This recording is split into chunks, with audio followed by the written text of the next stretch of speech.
This is Carolina Ghost Towns, a podcast about the vanished towns and lost communities in South Carolina, North Carolina, and maybe a few other places. I'm your host, Tom Taylor.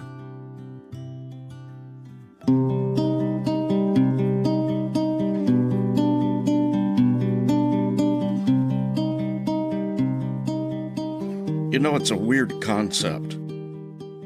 In modern Western civilization, we expect that a 4-foot by 8-foot plot of land will be set aside in perpetuity to house our mortal remains. That takes up a lot of land. I can understand why many today are opting for cremation from both an ecological and economical standpoint. For those of us that seek out and study ghost towns, this idea of sacred burial spaces is actually quite helpful. Sometimes the only remnant of a vanished town is its cemetery. If that cemetery has been tended and is in good shape, we can get names and dates from the headstones. Through genealogy and further research, we can learn about the lives of those that lived in that town. Cemetery research is one of my basic tools for discovering old ghost towns. Some years ago, I made an early attempt at podcasting. It was called Random Connections, and, as the name suggests, it was all over the place. There was no unifying theme to be found.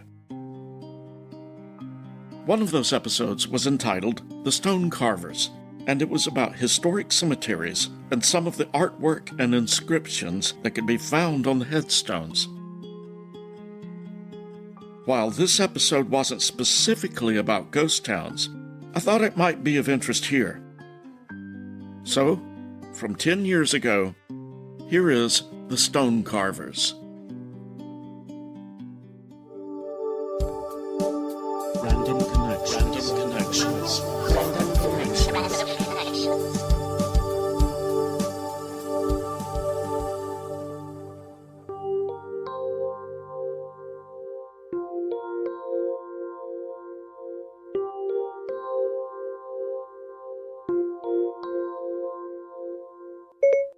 Define taphophilia. Noun. Taphophilia. A love of funerals, cemeteries and the rituals of death. Related terms, taphophile. Do you think that's what's wrong with me? I don't know, Tom. Perhaps you should check with your doctor.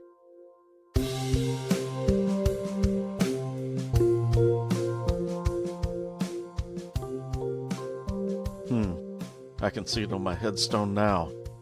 Sacred to the memory of Thomas Taylor, who succumbed to taphophilia. I guess it would be a fitting epitaph. Speaking of which, the words taphophilia and epitaph have similar origins. The Greek root taph means grave, and epi means over. An epitaph is literally something over a grave. Over time, we've taken that to mean the words that are written on a headstone, which, I guess, is over the grave, so the Greek meaning is still valid. Taphophilia isn't a malady or strange disease, but an interest in things related to cemeteries. It's not a morbid obsession with death, as some might imagine, but a keen interest in the art, culture, and history embodied by how we remember the dead, and what that tells us about our culture and history in general. People are attracted to the study of cemeteries for a variety of reasons. One reason I like to explore old cemeteries is for the art on the stones and what it represents. Another reason is for genealogical research and the historical value of the burials. I like old cemeteries because I love history and I love genealogy, and it's the most peaceful place in the world for me to be.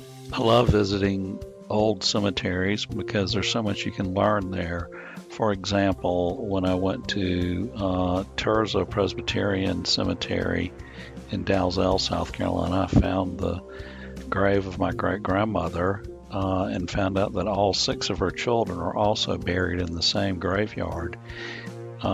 She was only survived by 1 of her children. 5 of her 6 children died before she did, so I know that must have been a hardship on her. And I like to explore not only old cemeteries, but new cemeteries as well. I enjoy seeing the different types of markers that are there. I get a peaceful feeling when I'm in the cemetery. It's just very quiet and peaceful there, and when I leave from there, I just have a greater sense of appreciation for life. I kind of have a unique perspective because my mom was a church secretary at a small Presbyterian church in North Carolina for a while. She dealt with a lot of people who would come by doing genealogy and family history research at the cemetery, and that particular church was established in the late 1700s, so it had quite a large cemetery, people dating all the way back to Civil War times. And so people would either come to do grave rubbings or just to search and see if they could find information on genealogy.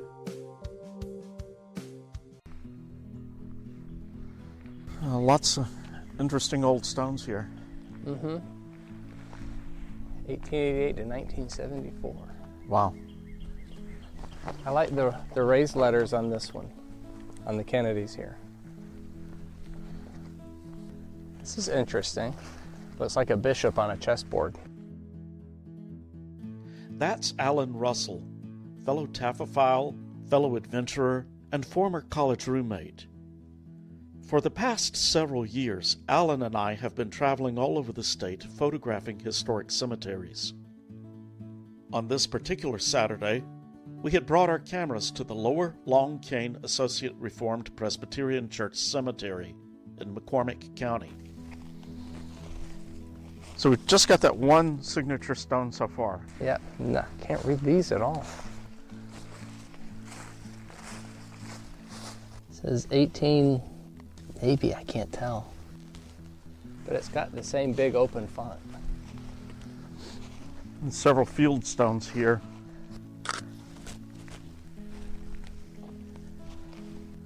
Yeah, this one's real old. You've got the wide open spacing of the lettering. It almost looks hand carved. This one too. I really want to read this one, but I absolutely can't. In memory of Mrs. But what do you make of the life's something? Life's but a dream? Life's but a span. A span. Okay, good. Oh, that makes sense. In memory of Mrs. Somebody. Some sort of leaf motif here. Covered in lichen. I really like all the colors from the age, but Yeah. interfere with reading it, which is frustrating. This one's got an interesting design here. You can just barely make out the indentation of it. It's a circular to match the tympanum at the top. Like that one down there, Yeah. except it's worn differently. Oh, poor old Samuel here snapped off and broke in half.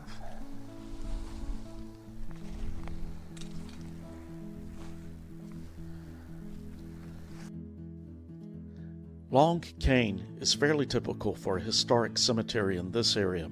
The congregation is still active, as is the cemetery. The graves span the history of the church, from unmarked graves and field stones from the early 1800s to elaborate headstones in post-Civil War, and including more modern burials. The cemetery is a snapshot of its congregation, giving some indication of the family or individual status, or at least their perceived status. One of the things that struck me the most about the cemetery itself was that you could see the differences in social class and economic class, and how people would try to remember their relatives, whether it be honoring them with a very ornate and elaborate headstone and carved granite, maybe even with an obelisk with initials, or whether it be something very simple, such as a laid flat stone that maybe was even hand carved. Elaborate stones and artwork are interesting, but I was curious about the artisans that had created these monuments. Even to have a gravestone at all in the 18th century was a luxury item. It wasn't a given necessarily. If you were lucky, so to speak, you would have a wooden marker that would have faded away in about 50 years. Those are all long gone now, mostly, so to have a stone memorial to you or your family was considered, it really was a luxury item until about the mid-19th century. That was David Gillespie. He's the author of A Brief Treatise on Tomb and Gravestones of the 18th Century. We'll be hearing more from him in a bit. Our mother, Miss Jane McCaslin, asleep in Jesus' peaceful rest. There's your signature. Yeah. Waking is supremely best. Signature stone from Greenville.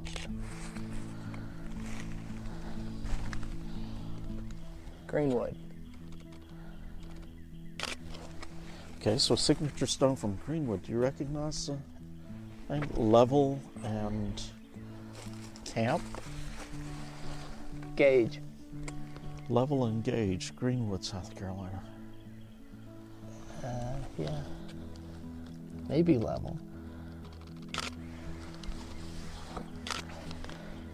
To run that through some kind of processing. Yeah. I like this one a lot.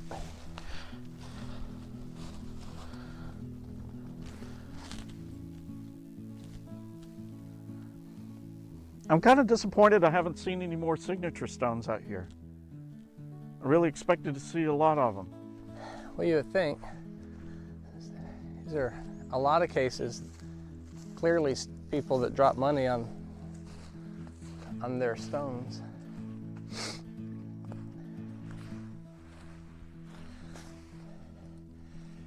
I can't tell if there was much more in this one or not.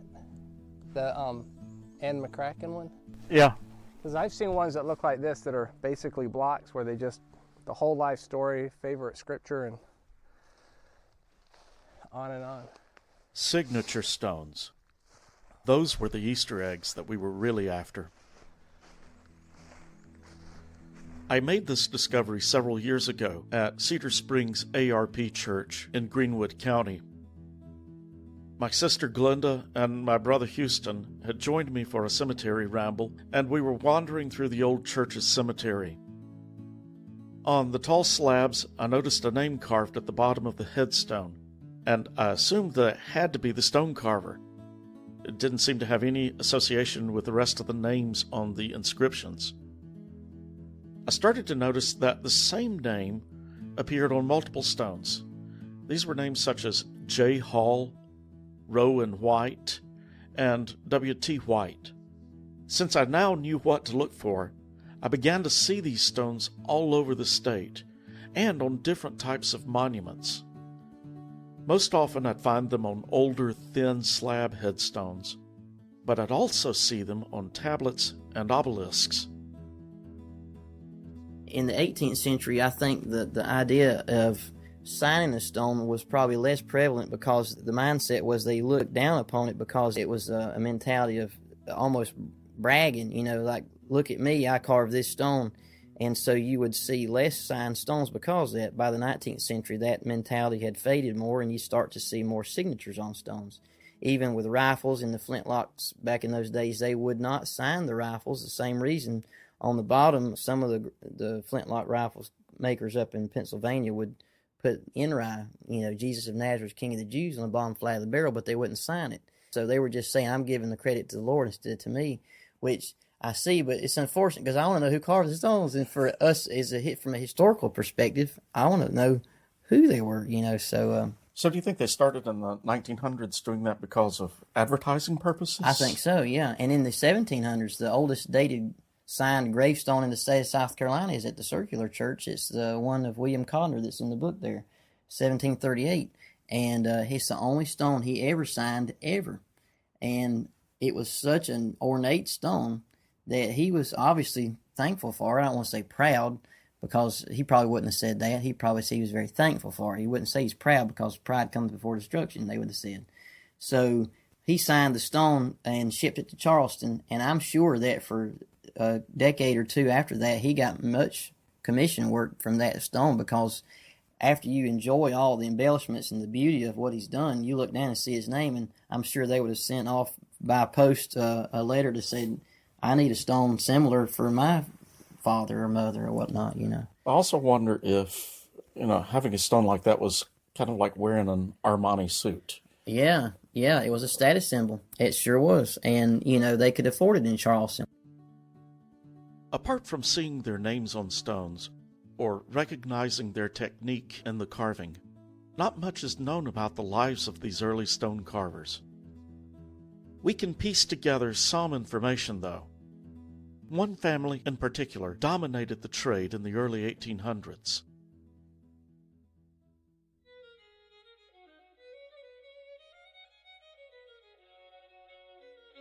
The tale begins with Thomas Walker, a master stone carver from Scotland who came to Charleston shortly after the American Revolution. Walker was active as a stone carver from about 1790 to 1836. He was known for the winged souls motif, but he also incorporated floral and architectural images into his carvings. Now, Walker established a carving business in Charleston, and he also enlisted his family into the enterprise. His sons, David A. Walker, James E. Walker, Robert D. Walker, and William S. Walker were active carvers up until about the time of the Civil War. Walker's son-in-law was John White, one of the first signature names that I encountered. John White went into business with James Rowe, starting their own stone carving business. The firm of Rowe and White not only carved headstones, but was also involved in building construction. They're listed as the primary stone carvers for Robert Mill's fireproof building in Charleston. Rowe and White were active from about 1819 until about 1825. John White's son, also named John, and his grandson, William T. White, also got into the family business. John Jr. was active from about 1822 until 1850, and William was active from about 1850 to 1870. Also active about the same time as William were his two brothers, Robert D. White and Edwin R. White. Headstone carving changed to match the popular funerary art of the times. During the mid-19th century, forms other than the thin slab came into prominence, such as the broken column and the obelisk. Manufacturing processes were also mechanized and streamlined. William White is listed in the census data of the time as the owner of the steam marble works, which indicates that steam machinery was in use. Many of those early stones, though, were carved by hand.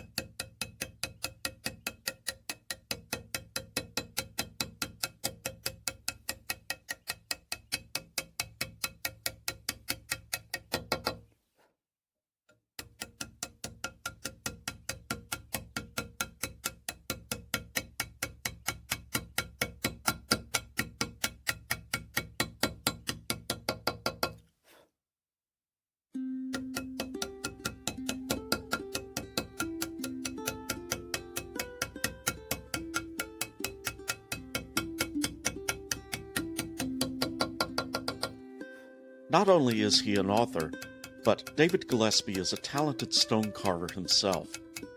David hand carves his work in slate.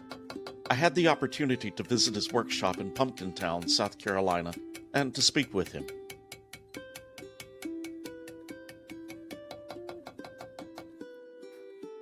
This is limestone, this is slate, and this is what I carve every one of my tombstones. I would not waste my time carving a tombstone like this, because it just won't hold up. Now, it faces the Biltmore house, and it's held up 100 years, but it's got a covering, and it's in the roof. It's got a roof over it. But with the slate, it'll hold a letter much longer out in inclement weather for centuries, which you saw in my book. So, but I've got this one here just to show a larger example of a letter kind of thing.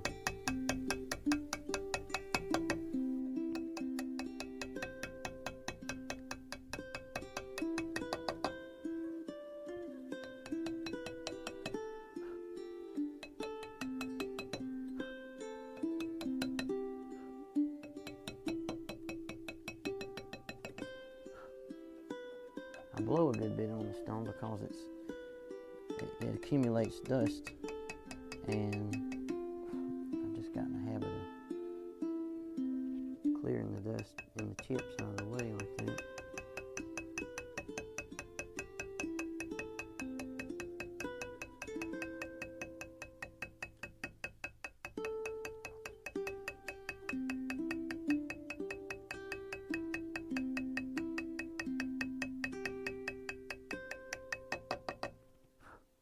But these are Roman letters, first century kind of letters. They're very architectural. You'll see those on a lot of buildings and any type of architectural work nowadays. It's a classic letter form. It never goes out of style. The style letters I use for my gravestones are more a modern Roman letter with a minuscule, and I always put these little curls on the C's and S's just for a little extra attraction, and it just shows that it's not sandblasted and things like that, because you never see that in a sandblasted letter. I don't know if you can see on this one. Let's see, how about this one up close? Inside the letter, you probably won't be able to see it, you can see striations. This is a slate letter. You're welcome to get a picture of that. But you can see the striations in there, so that every time I tap with a mallet, I'm leaving little striations in that letter form, and that gives it the white. The contrast. So it's a dark stone with this white letter, and I always just assumed it was painted, but the striation is what creates a little rigid surface, and microscopically I suppose it has enough texture to where it leaves it white, and it'll leave it that way for probably 60, 80, 100 years. Eventually it'll fade back to the natural stone color, which the ones you see down in Charleston are all the same color, but here and there you'll see a few that still are white, which surprises me because they've been there 200 years and the white nature of that carved letter is still showing up. I don't ever polish any of the inside of the letter. I do polish the outside of the face of the stone, but I'll do that first. After I carve the letter, I don't do any more finishing to the stone at all. But you think it's fascinating because this is the way that letters have been carved for thousands of years. There's no difference in what you just saw versus the way the Romans were carving before Christ even, On the marble stones, even some of the letters still show up in Rome and things like that. So it's neat to go back and see someone had carved a letter 2,000 years ago and it's still legible. And it was just carved just like that.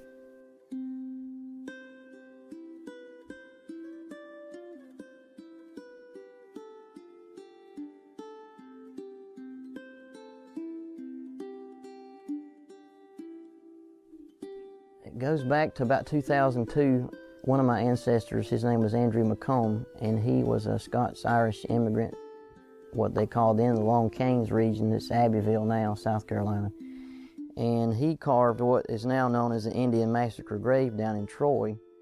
Our family's been into genealogy for quite a while, and when we found out that he was the carver of that stone, I might have been in my teens then, I suppose. It was just fascinating, and we would go out and spend many days out in the cemeteries and out in the woods trying to find other places that he carved at and different stones. By and by, it was a fascination of him, the fascination of the stones, and how he would have gone about the process of carving it. And so we found actually a cemetery where his children were buried at. I'm confident that he was buried there, but he has no gravestone. So he died in 1819, and I just felt like it was my duty to carve a stone for him, but I didn't know how. That's when I got online, and I found Karen Sprague out of Scituate, Rhode Island, and she had been teaching classes at that point. And so I got on an airplane and flew all the way to Rhode Island and took a weekend class with her. And she had some chisels and a mallet, and she showed me everything I was doing was wrong, which was good because I'd never, you can't really learn these techniques from a book. I don't think you can, but it's not as easy when you've got a well-trained craftsman in front of you to ask questions. After that first weekend, I came home a changed man, and I thought, I'm going to carve Andrew a gravestone, and then I'll be done. This is just something I just had to do. I was carving in granite at that point, which is very hard. It can be carved with chisel and mallet, which is what my ancestor did, but beyond that, it was, it just took too long. So Karen tried to convince me to carve the slate. So she said, I can tell by your accent you're not from Rhode Island. She says, you got to be near Charleston. So she says, when you're in Charleston on vacation, why don't you go look at the slate gravestones down in the Circular Church on Meeting Street? And we did, and after that, I was hooked. So I started ordering slate, and from then on, I was into the slate carving. I never did carve Andrew stone because I couldn't decide whether I should carve it in granite or in slate. So I've got a stone up in the woods now that I've had sitting there for about 12, 13 years that has started in granite. But I really think I want to just abandon that one and go with a slate one that would be able to give more detail and things like that. So you spoke about adding the little adornments to the letter C's. Do you consider that like your signature, something to distinguish your work? Probably so. I got the idea from a few tombstones down in Charleston. I saw it on stones carved by William Codner of Boston from the 1740s, 50s. He would curl his the opposite way that I curl mine. So I saw that, and I think every time you study an old stone, you're creating an unconscious catalog of stylistic traits that keep coming back as you start to design things, or at least as I do. For whatever reason, every time I'd see a C or an S without that curl, I thought it was unfinished. So I started making the little curls on mine. To me, it adds a flourish that modern day letter forms doesn't seem to have. It just is a way to enhance it and just make something bland a little more exciting. So these little things like that would be one way to distinguish my letters, is the curls that go back into themselves instead of out away from the letter. That's one of my trademarks. As long as I'm doing the standard minuscules like I do, I typically will do that. And I generally don't ask the client whether they want it or not. I just do it anyway. They don't seem to mind it because they like it. So, speaking of clients, so you carved several headstones. Are they now located in cemeteries nearby? Where do they typically wind up? As a matter of fact, most of the work that I do are from out of state. I have probably more right now per capita in Pennsylvania, of all places, than I do anywhere else. Around this area here, you know, in the Bible it talks about a prophet is without honor in his own country. Well, it's not that with me. It's just that for whatever reason, people that are into this type of work seem to be more in the New England states, because I think they see it more and they'd have the desire for that kind of work, which up here in the upcountry you don't see slate stones. Even in the old days you would see field stones, and if even any stones. I have work of mine in Lancaster County, Pennsylvania, all the way out in, I've got one in Alabama. I'm going to try to start doing a little online thing to show and give lat-long coordinates of where some of my stones are, to give folks a chance to see them if they're in that general area. I'm doing one right now for a man in Connecticut. The humongous stone there behind you is it's going to be for a lady on Park Avenue in Manhattan, but the stone is actually going to go into Buckingham County, Virginia, which is the same county I get my slate from. The slate quarry that I use is in Arvonia, Virginia. It's the same quarry that Thomas Jefferson used back in his lifetime. So it has a neat colonial connection. To be able to say that Jefferson used the same quarry is always fascinating, and it's held up. And it's the best slate in North America by the crystalline structure tests they've done on it, which is why I use it. Also, with the Jefferson connection, makes it even more popular with especially reenactors and people of a historical mindset. So what is appealing and what makes your work 18th century as opposed to modern techniques? How is your work differentiated? I know a lot of handwork, not machine work, but if there's anything else you can elaborate on that. Modern stones seem to just have names and dates, and maybe a hummingbird or a flower or something like that. And the things that I carve are mostly, the letters themselves are more of an 18th century flair. They're studied from an 18th century perspective, and so they mimic those traits, like the little curls and things like that.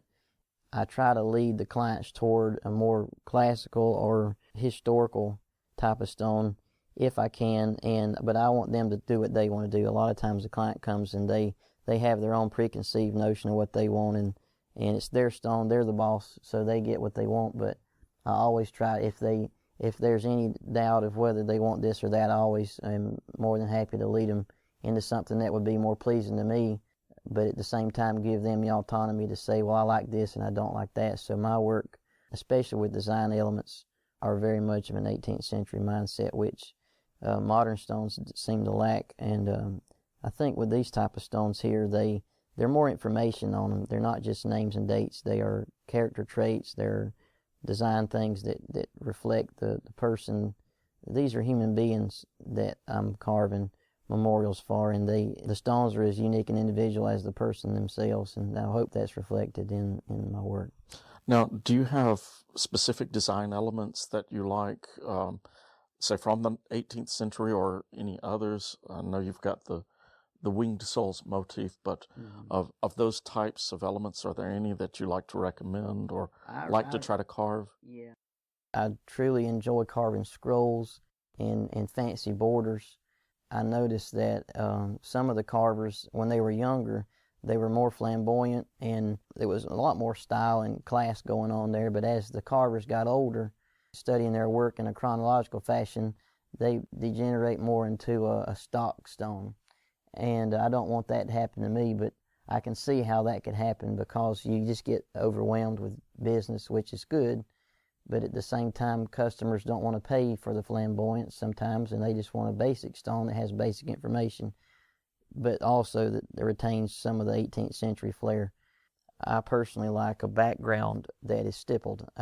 With Henry Ems of New England, Boston in the 1740s, he would do a background that he would take the tiniest width chisel and tap and make these little stipples, and it really enhances the background and brings the foreground out. So I'm really trying to develop simpler type stones that have some of that really helps to model it well, and out in a graveyard it catches the attention from quite a distance off, and it sets it apart from your basic modern sandblasted granite type stone.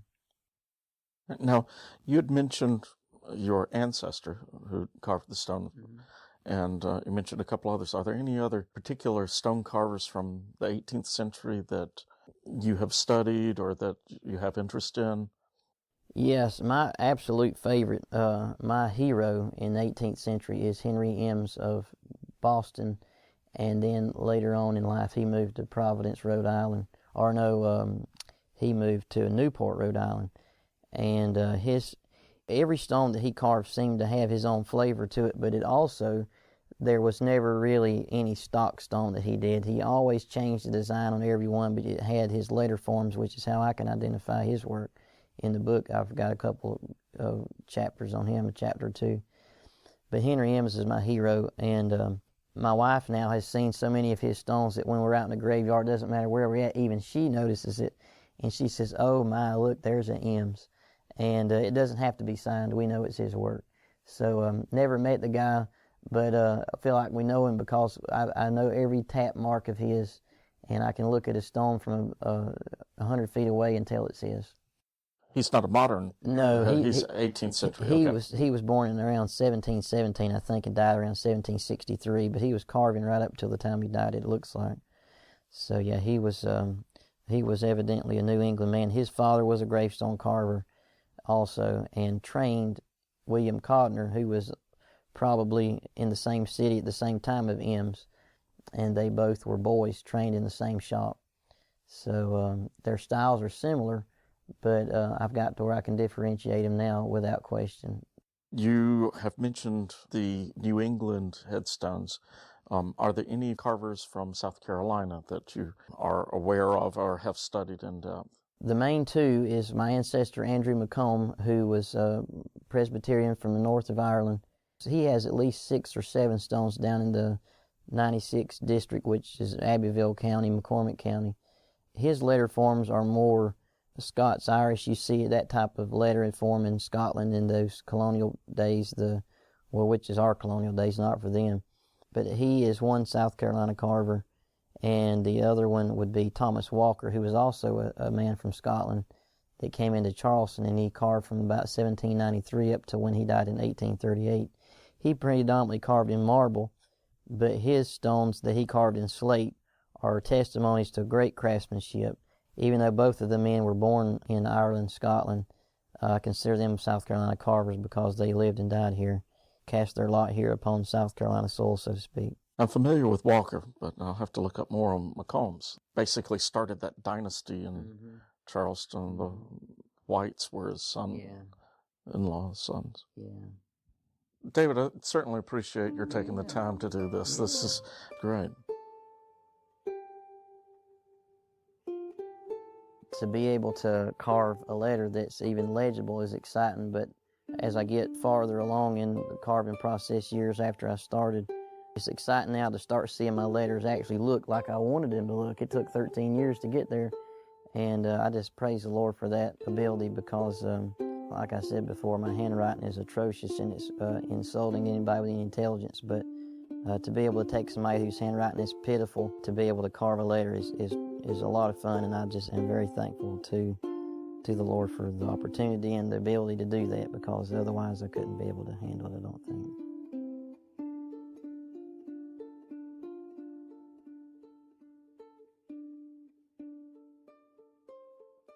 Apart from church cemeteries and certain other private graveyards, it seems that the art of stone carving has been lost to many commercial cemeteries today.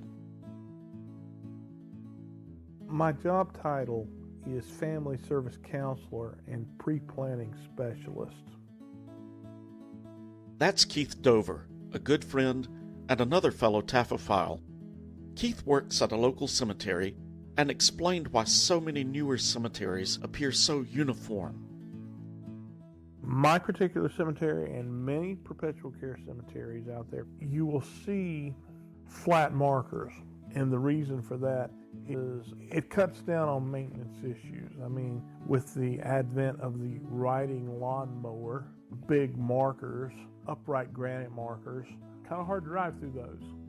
But when you've got flat markers, you can go over them. The vases are supposed to be to where they can be recessed into the ground so that if a family has a burial, the cemetery or the funeral home, whoever sets up the grave site, can put tents and chairs there and not have anything blocking it. Keith also mentioned that some traditions, such as the Moravians, insist on plain, uniform stones as a way of indicating that in death we are equal. Funeral customs have changed over the years, and now cremations are much more common. Oddly enough, this has given new life, so to speak, to the art of stone carving. While stone options for burial in a modern cemetery can be limited, the options for cremation remains are quite varied. My particular cemetery runs about 50-50 ground burials and cremations. In fact, there are areas where you'll see private estate columbariums. They can be placed practically anywhere as long as it is not on a grave site, because that would interfere with maintenance. And the cremation garden, we've got more options. We have columbarium walls, we have beveled posts, we have benches, we have sculptures, all sorts of different repositories for cremated remains. Remember that signature stone that Alan and I found at Long Cane? Turns out it has some significance to Alan's family. The firm of Level and Gage carved the stone for Alan's great-great-grandfather, David Wyatt Aiken. The November 28, 1888 edition of the Abbeville Press and Banner raved about the stone. A handsome monument and a deserved epitaph. The handiwork of skilled mechanics on Italian marble marked the spot where sleeps the honest, fearless, and incorruptible D. Wyatt Aiken. Messrs. Level and Gage of Greenwood, South Carolina, who are carrying on the marble business, have just completed and put up in Greenwood Cemetery a very handsome monument for the late Honorable D. Wyatt Aiken. And we do not hesitate to say the monument is one of the handsomest in the country. It is made out of Rutland Italian marble and stands 14 feet high. The monument is in sections, consisting of a bottom base, second base, with the name Aiken cut in beautiful raised capital letters. Next comes the die with the following inscription cut there. That does it for this episode.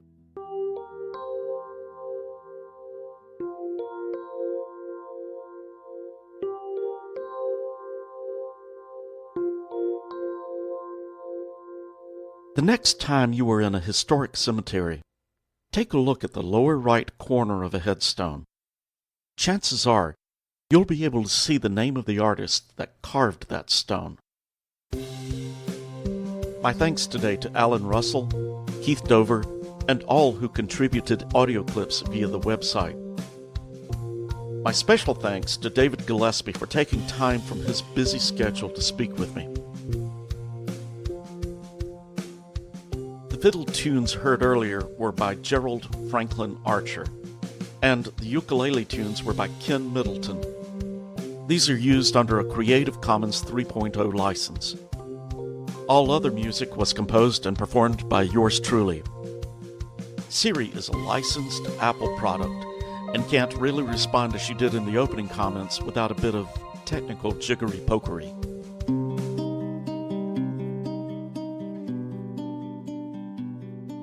I hope you enjoyed this early version of this podcast. Next week, we'll get back to exploring real ghost towns, I promise. Thanks for listening.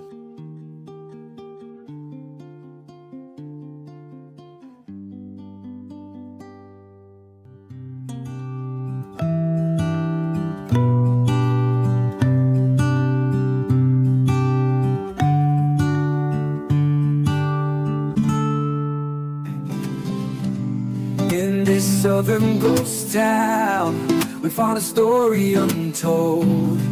In the shadows of the past, we unravel, secrets unfold. With each step we take, we journey back in time.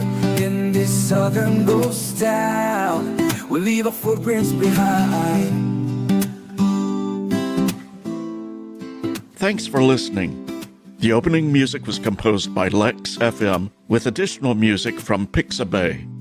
The song Southern Ghost Town was generated by Suno AI. All other music was composed and recorded by me, Tom Taylor. Carolina Ghost Towns is a part of the Random Connections empire. It's pretty much a one-man show, so I wear all the hats, including producer, writer, researcher, sound engineer, publicist, and bartender. If you like the show, please subscribe on your favorite pod venue and be sure to give us feedback. If you have questions, comments, or ideas for the show, you can reach me at carolinaghosttownspod@gmail.com. For more information and show notes, visit randomconnections.com. Thank you. In this southern ghost town, we found a story untold. In the shadows of the past, we unravel, secrets unfold. With each step we take, we journey back in time. In this southern ghost town, we leave our footprints behind.